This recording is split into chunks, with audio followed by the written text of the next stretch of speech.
Taking a leap of faith is rarely simple, but with the right knowledge, perspective and support, it can be the most rewarding step you'll ever take. In this podcast from Verilo, we bring you honest conversations with people who have navigated the realities of buying, selling and owning businesses. These entrepreneurs and experts from the healthcare, medical and wellness sector share what they've learnt when they stepped into the unknown. Welcome to The Leap. Today's conversation is a special one for me, as my guest is someone who has been part of my professional story from the very beginning. I'm joined by Andy McCrea, Clinical Director and Director of Elite Physical Medicine. The practice has grown from a single clinic in Aylesbury into 5 locations across Buckinghamshire and Hertfordshire, with a reputation for elite level care and exceptional diagnostics, even having close links with some of the UK's most prominent sports medicine consultants.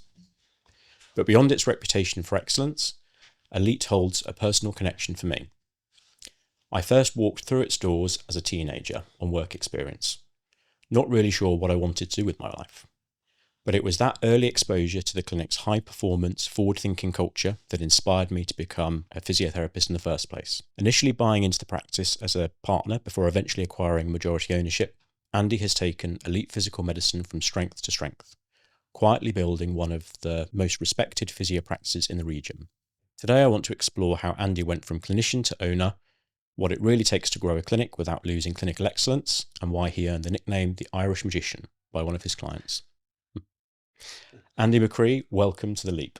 Thank you very much. Thanks for having me. Andy, just to start things off, tell me about your background, what made you go into physio, and when did you first join Elite Physical Medicine?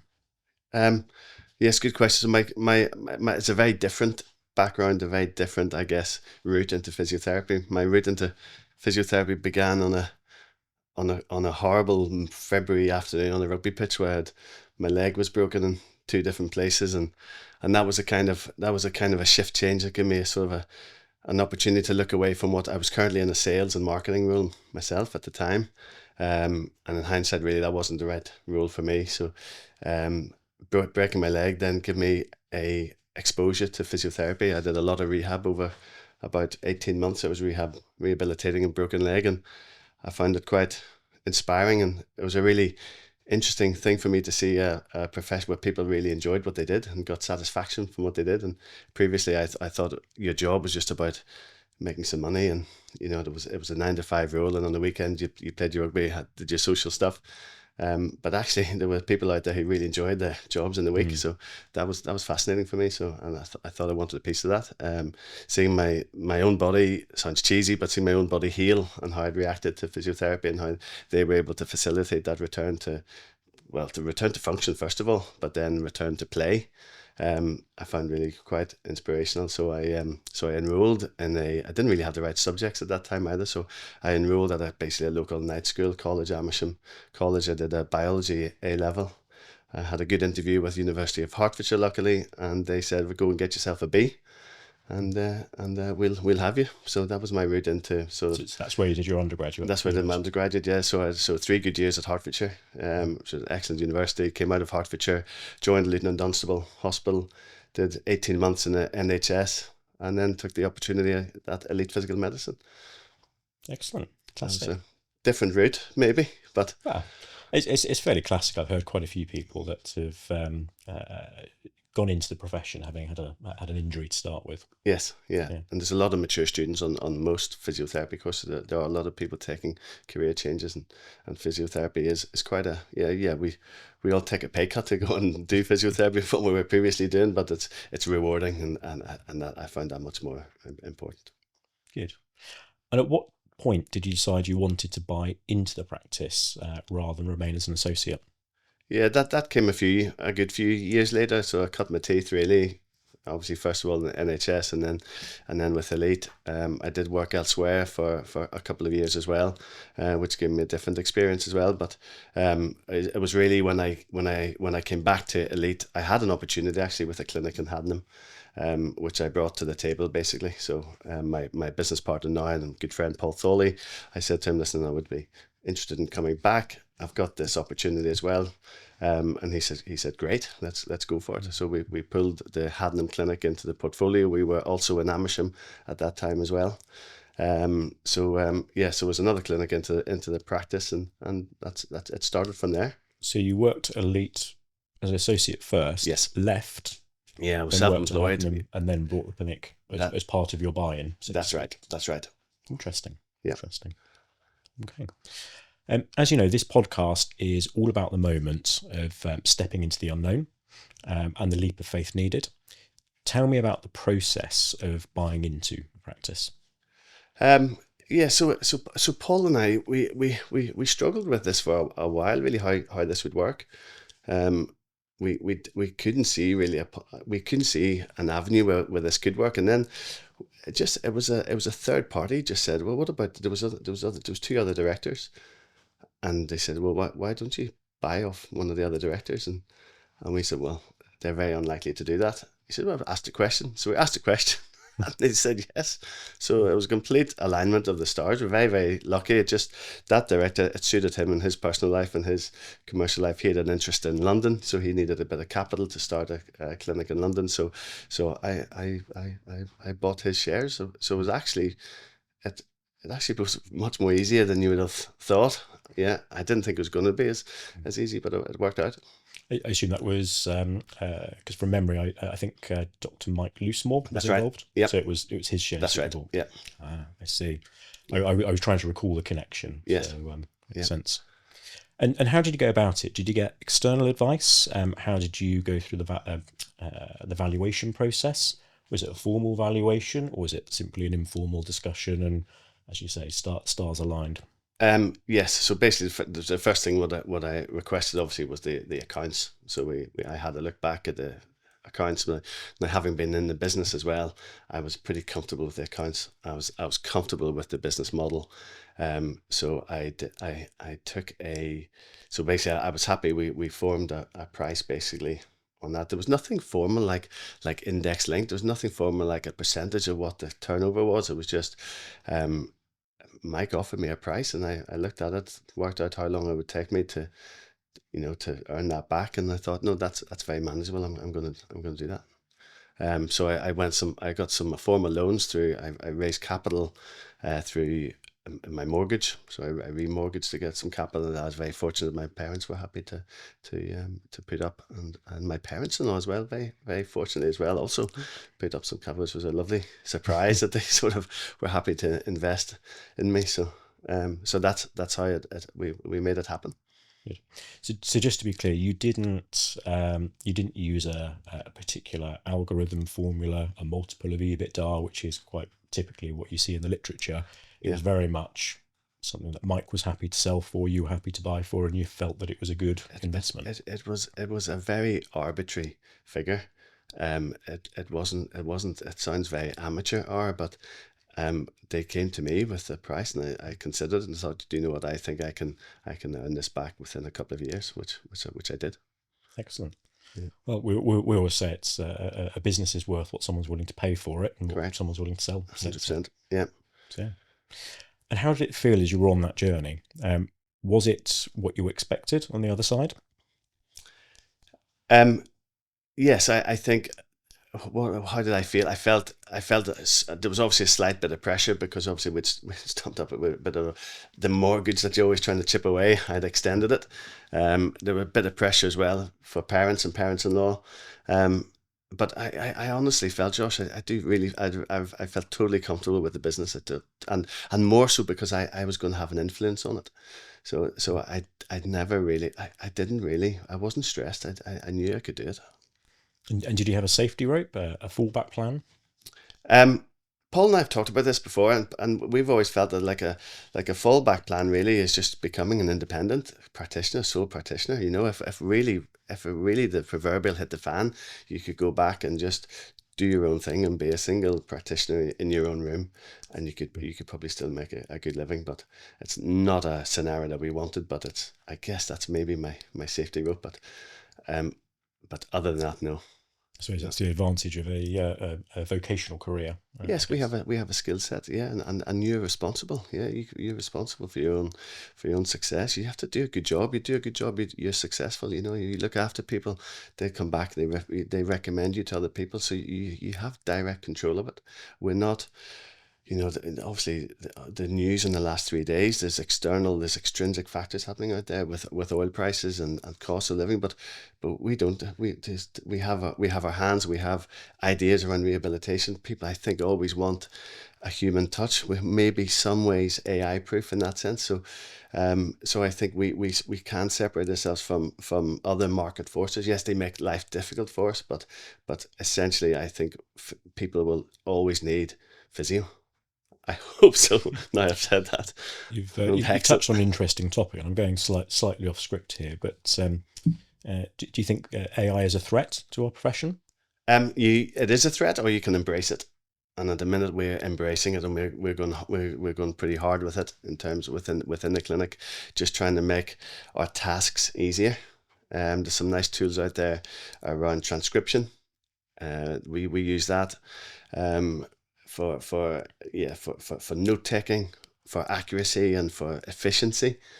It's fabulous. Now there is a threat around people self-diagnosing. Yeah, if you ask them, if you want to, your questions there is, what's my biggest bugbear in physio? It's probably people Googling things. Right, more recently people chat GPTing things. I'm getting smiles from the producers here. I think there's some guilty faces in the studio here.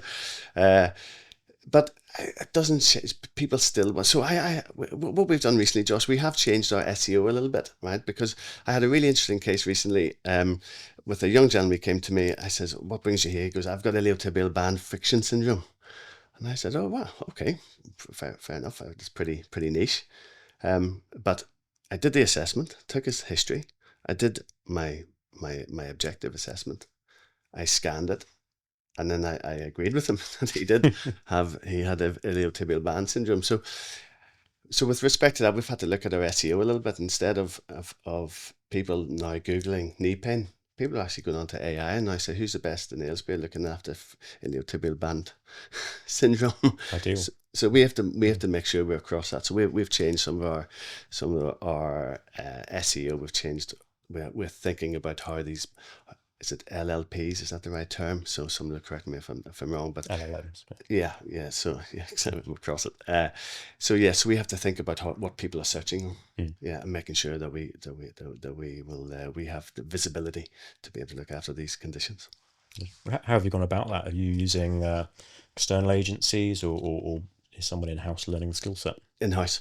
Yes. Yeah, so in house. So we've done a little bit of research about where these LLMs are searching from, and some of them are quite surprising. It's not just Google reviews; it's other sources as well. Very interesting. Taking it back to business, tell me about how your relationship progressed with the founder Paul following your initial buy-in, and how long between buying in and becoming. I believe you're the full owner, or at least the majority owner now. Yes. What did that journey look like? Yeah, so that was an evolving path. Paul's strongest suit is his clinical skills. He's by far the best clinician that I've worked with. He's a great teacher. That's what he does. He's really retired. He's retired now from his role at Elite. He teaches at UCL. He's very good at it. He's very passionate about it. So really our kind of informal split, we at no point do we say, right, you're ops director, you're clinical director. That never really happened. We're sort of more informal business than that. But I'd have just naturally taken on the role of the ops. I'd have taken on the role of the HR. HR is not Paul's strongest point. He reminded me saying that in a second. It works. It's just communication. Like we both communicate. We've held that friendship. It's something we talked about right from the start. Maybe the only barrier to me joining was Paul and I have been close. I knew Paul before I was a physio, and he was an inspirational figure enough to as part of my. I think you agreed with that when you did your work experience with him. Yeah. So he's an interesting. He's an inspirational, interesting character. So we were worried slightly that when I joined in that there was potential to fall out obviously in the business, but we've never let that come between us. We have kept that relationship, which has been great. Were there any points of conflict or challenging conversations that you had to have? Yeah, we we have different ideas sometimes and stuff, but the the biggest thing about us, where we both sing off the same sheet, is just that looking at that patient is not comes first. The patient is number one. You treat patients like family. You don't send patient to consultant you wouldn't send your family to.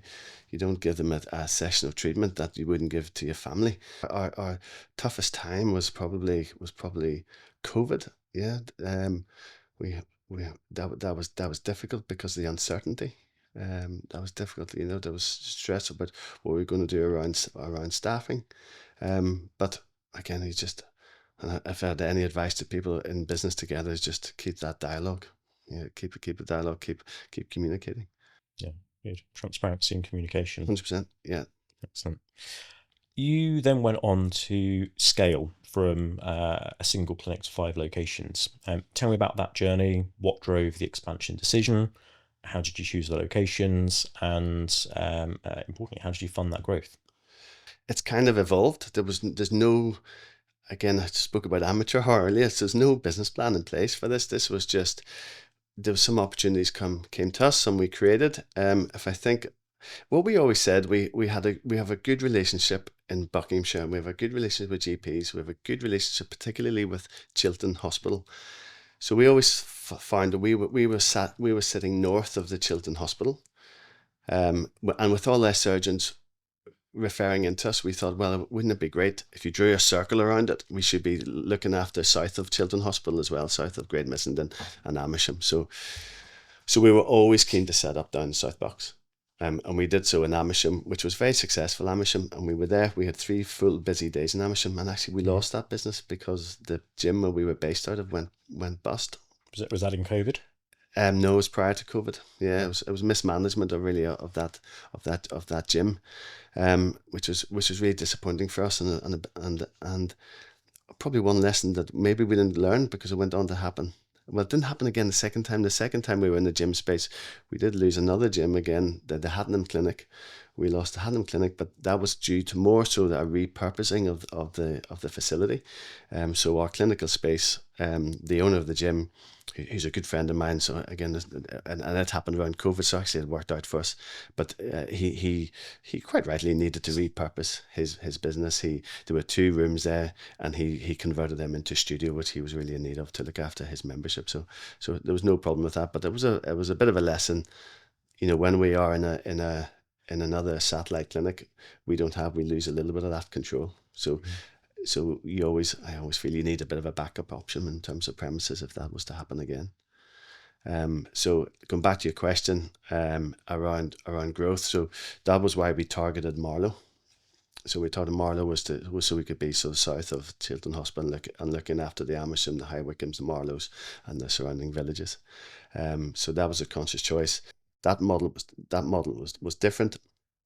That model, I found out that there was a physio called Mike Banks who was retiring from his role in the Marlow club. He's the ex-Chelsea football club physio. He had been working out of the Marlow club for about 10 years after he finished at Chelsea, and he'd done a great job. He's a good clinician, nice guy too. So I put a phone call into him just to say, listen, Mike, I understand you might be retiring. Would you be open to a conversation? And just told him a little about the Elite. He was very happy to talk, and so we met. We sort of got on well and engaged quickly, and he was. So we actually bought from him, which everything else was been done organically. And it's probably not appropriate to go into the figures around that, but that was the first time we'd ever done that. Yeah, so that was what I will say, we've done that over a 3-year period, so we're just coming into the end of that now. So three of your clinics that you've expanded into have been organic, and 1 was an acquisition. That's right. What was the difference between the 2? So we went in on the Monday. We started in Marlow. We had a list. Yeah, we had a list. Mike's been very, very generous with his referrals and his contacts and sharing those with us. So that relationship has worked well. So yes. So the risk element was reduced, and we were able to start with essentially a busy clinic, whereas the other ones, the risk is a lot higher. but we're also starting better off financially in a sense because we haven't had to buy something, and so it's up to us just to grow it and increase it. And what about the cultural integration? Because I often hear that's one of the more that's the key difference between setting up your own clinic where you have full control over that journey versus acquiring someone else's patient database and culture. Did Right. you acquire team members with that? No. So there was. So yeah. No, it's a good question, Josh. But there was no real cultural switch. There was no. Mike when I was saying Mike was old school. Mike was still using paper notes and things. So we brought our own CRM. We just completely integrated how Elite works into Marlow. So we brought our CRM. We had a new member of staff. Recruitment is essential, Josh, as you know, is absolutely critical. You get the right person. We had quite a few people come in who weren't quite the right fit. Matt impressed me instantly. He's engaging. He's young. He's hungry. He's got a experience in professional sport, and I like the guy. You know, we went out for several meetings and drinks and meals, and just to get to know and just talk about what his vision is and what his culture is, how he looks after people, how he sees a good clinic to be run, and in 2 years he hasn't proved me wrong. He's been fantastic. We do talks, we do educational talks into the clinic. In fact, we've got one tonight. I'm doing one tonight as well. But in one of the other clinics, we do a talk for runners. We do high rocks talks, injury prevention, that type of thing. And so we've taken that to Marlow, which hadn't really been done before. We've had a better kind of exposure to membership, better visibility to the membership. Tell me about how you maintain standards at scale. I know that elite physical medicine, high performance and high standards is critical for you. How have you managed to scale that out across all your locations? So that comes really from recruitment. You get that sense. You get that sense with recruitment. The other thing, we have a pretty strong induction. So we're now CQC registered. That's something we changed in the last year. Part of that CQC process is that we have to be hot on induction. Yeah, and we already were, but that CQC process has really driven that even further. So I think the right people into the right places. I have to be comfortable that they're gonna, you know, that brand is everything to us. Yeah, that name, that stand, that reputation.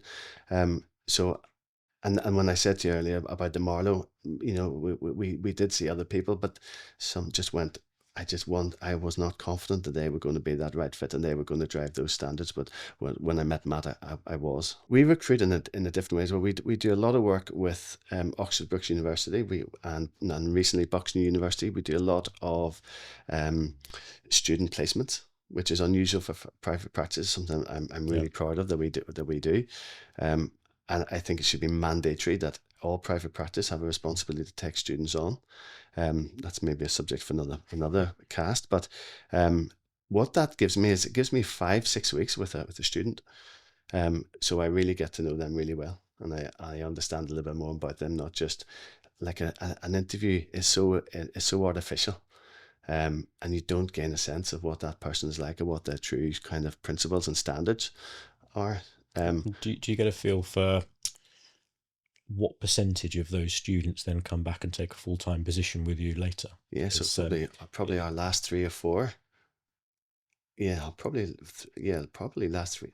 Definitely, our last 3 recruitment has been from Oxford Brookes, and our most recent recruit was from Nottingham University, who like yourself came as a schoolboy, came and spent time with us as a schoolboy. Then he did informal placements with us when he was at University of Nottingham, and he's just somebody I instantly liked. Instantly, he was so keen. He doorstepped us. He came and knocked on the door, said, "Listen, I'm here. I'd love to do work experience with you.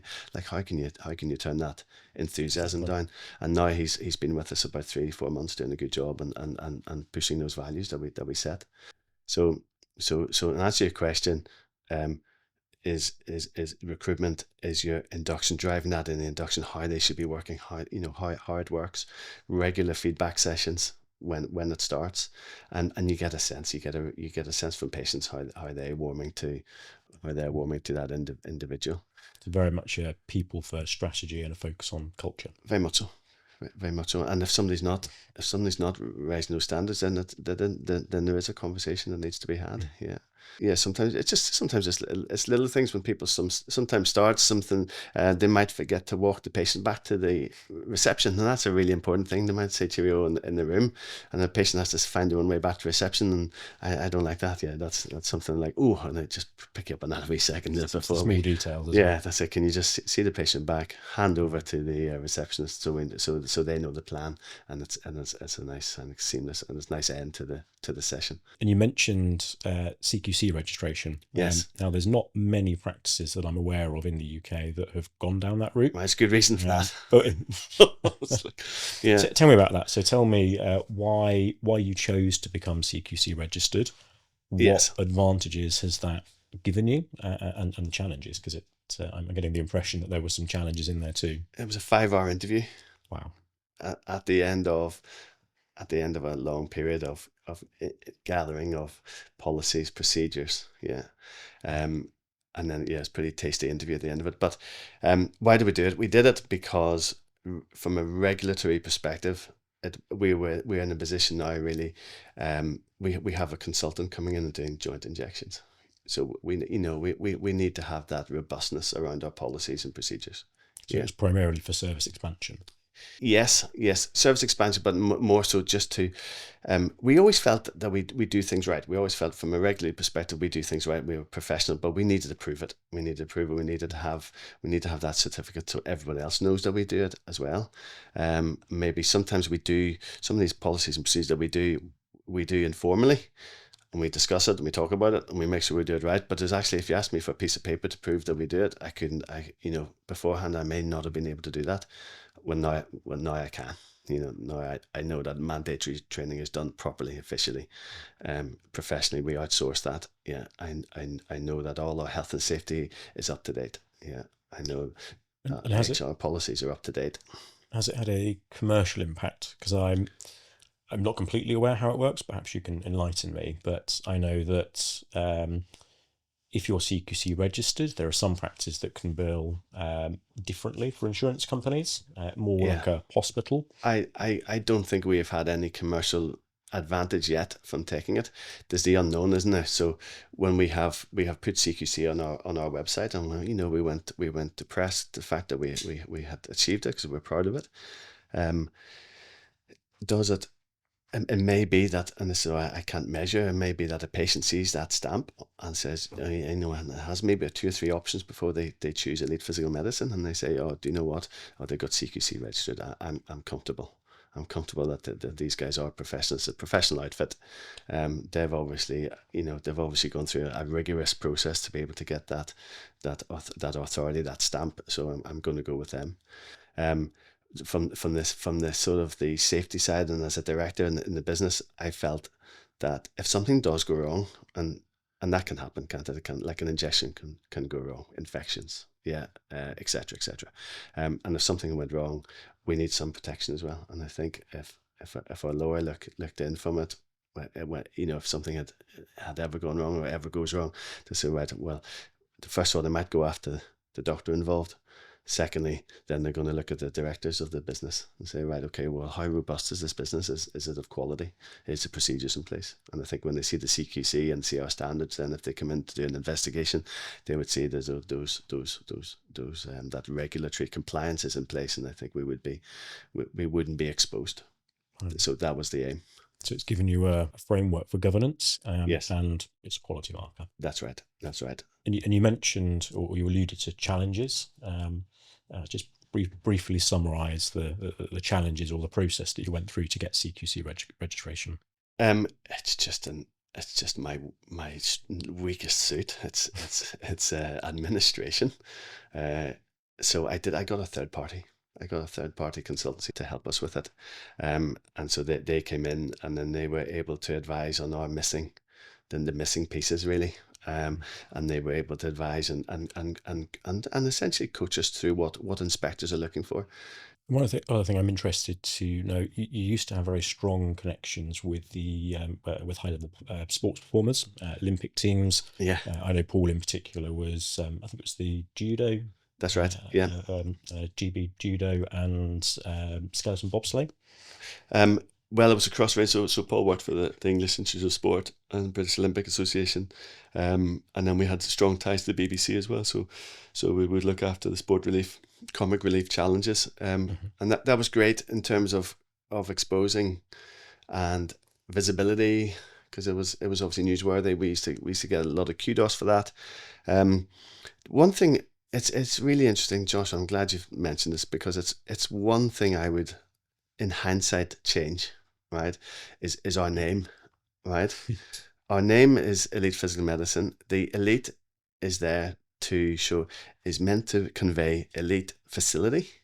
So the premise of Elite Physical Medicine was, it was like, we wanted to provide a facility and a service for the people of Aylesbury, similar to that enjoyed by professional athletes.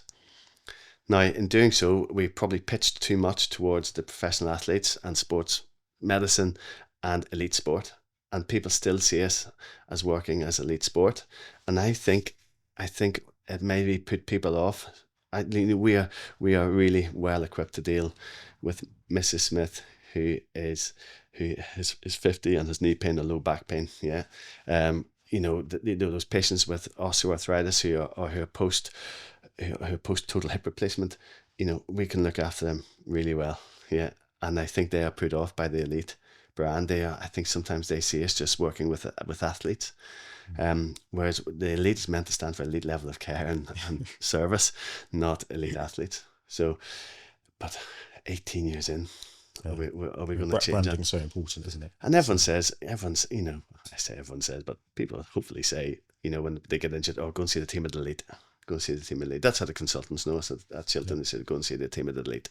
So I'm not going to change it, but I'm glad for an opportunity to explain to people that we don't just deal with elite athletes. Yeah. So yes, we still, that's part of our package. We have all this. We have invested in a lot of technology. So we still look after. We have valved force decks. We do ultrasound scanning. So we've got some good links up with the local rugby side, Aylesbury Rugby Club, and Chinner as well, the semi-professional side locally. So we scan some of their players, look after some of their players as well. So a good relationship with their physio team there for scanning. So we have invested in the tech to be able to still look after, and so the new package we're just about to launch is around performance testing. We have a saying: you can't manage what you don't measure. Yeah, so by getting all this data through this tech, we can then bring them back later down in their training block and retest. And then we got some objective data there that we can use. So and athletes love data. Yeah. So also I was very impressed because as you know, I'm being treated by one of your staff at the moment. Right, great, good. First thing they did was measure my grip strength. So right, okay, right. It's not been remeasured yet, but right. I'll have some objective results, which I'm looking forward to. Good. And I hope that knowing that you're going back to have that retaken, that you're working hard on your program. Of course. Good. Of course. Good. Nothing better for compliance of exercise programs than getting some. And I love when a patient walks through the door and say, right, where's that machine? I want to. Where's that dynamometer you used last time? I want to see what my results are. They've worked their socks off in between the sessions, and they're in a better place. Pain can be very subjective. So. Yeah. Having something that you can see the data and see some progress is, I certainly think, very important. And just sometimes physio is simplified as, as that strength curve goes up, that pain curve goes down. Honestly, it is sometimes as simple as that. Not always, but commonly. And that's why, again, we have that rehab facility. That's why that's our real USP. We have I see a lot of clinics who describe themselves as a rehab gym, and they've got a gym ball laying in the corner and a strip of TheraBand. Yeah, you can't do physio. You can't do proper physio. You can't rehabilitate. Yeah, you need that equipment. You need weights. You need cables. You need treadmills to do gait analysis. Looking back, what advice would you have given yourself? Sort of reflecting on your business journey, your career, would you have changed anything? Would you have given yourself some advice? That's a beauty, Josh. It's a perennial thing. I talk to other business owners, and is that a perennial issue, working in the business and working on the business. Yeah. So, Both. and I love being clinical. I am very clinical still. I still work 4 to 5 days. I'm still working clinically, albeit maybe some of them are half days. And I'll do this clinical in the morning. I'll do sort of working on the business and doing the rest of the work in the afternoon. And I, probably until there was a real conscious decision last year that I felt I wasn't getting that right, and I didn't think I was doing the both jobs as to my best capacity. So I've looked at my time now on clinically versus what I'm doing on the business, and I have changed that. I have adapted that. That's probably come a wee bit late. Yeah, I could probably have done a better job of that in the last few years. But yeah, it's running a business it's 7 days a week. It is. There's always something that needs done. And I have a young family as well, and I don't want to ever sort of compromise my time with my young family because of work. But when you have your own business, sometimes it encroaches into holidays and into weekends. So that's what I'm trying to get that better. So my advice, in a sense, to answer your question, is probably get that balance better. And if somebody is driving a business forward, who's younger than me, who's doing this, or who's already doing it, that's what I would say to them is, get that balance right. Good. Don't be afraid to delegate. Excellent. Very, very, very useful advice for anyone listening. Andy, I really appreciate you coming in today. Thank you very much for your time. No problem. Hope that was helpful, informative. Thank you. Thank you. If you've enjoyed this episode of The Leap, don't forget to like and subscribe so you don't miss future conversations.